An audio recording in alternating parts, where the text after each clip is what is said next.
Today, we dive into a topic that affects us all: marriage, commitment, and the challenges men and women face in today's relationships. We'll explore why good men hesitate to commit, why so many women seek the exit, and what it truly takes to build a lasting union.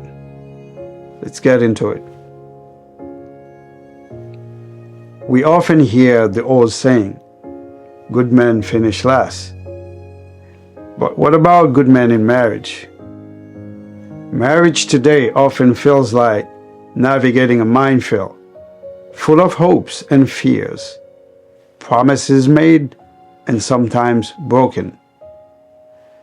Good men are hesitant to commit, but once they do, they often become the strongest advocates for lasting relationships.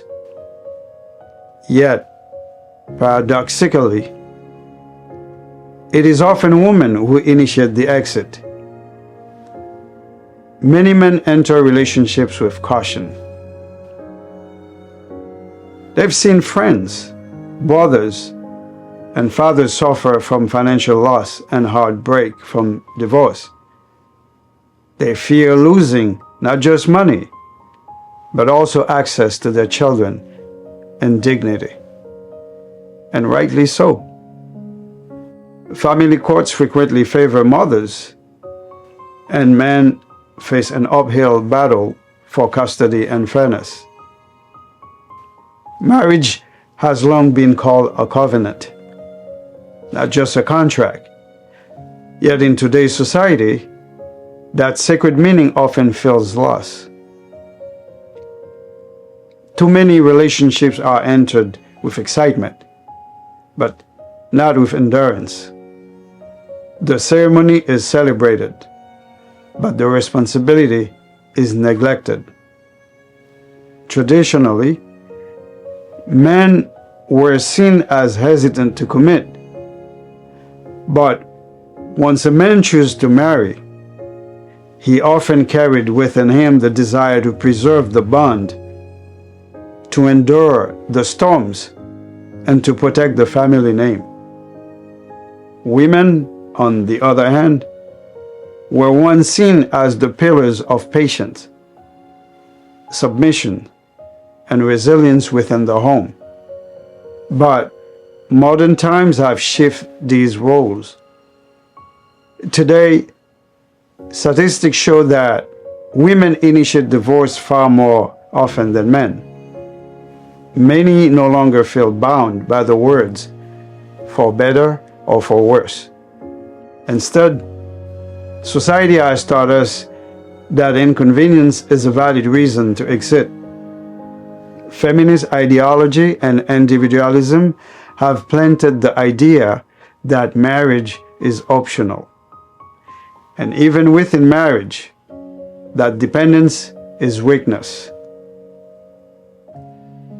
Yet, good men often suffer silently in these dynamics. Their consistency is taken for granted.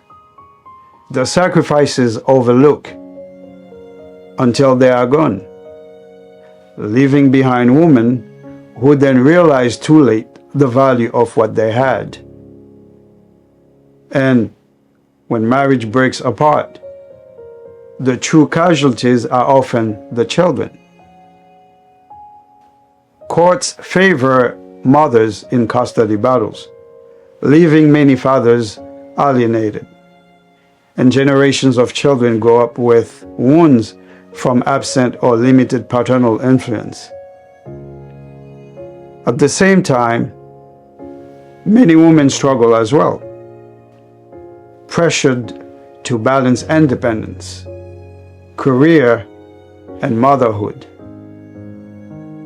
while navigating relationships shaped more by transactions than by shared values.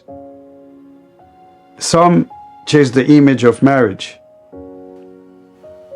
the white dress, the title of Mrs., without embracing the deeper responsibility of being a wife, Marriage is not about ownership. It is about stewardship. It is not about control, but about covenant. It requires humility, respect, and the courage to serve one another.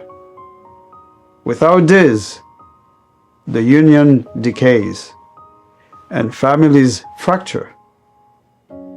With them, the family becomes the foundation upon which communities thrive. So, the question is not whether marriage still matters. It is whether we are willing to return to its essence,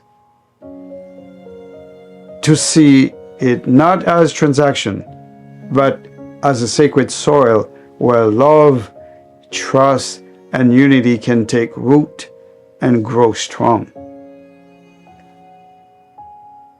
Marriage is not just about two people. It is about legacy. And if we are to rebuild families and communities, we must first restore the sacredness of this covenant. Because when men and women walk together in love and respect, they plant seeds that no storm can uproot. The question is, are we willing to sow again? I'm with Magdalo, the only one for On Camera, and this is Deep Thought. Until next time, with love.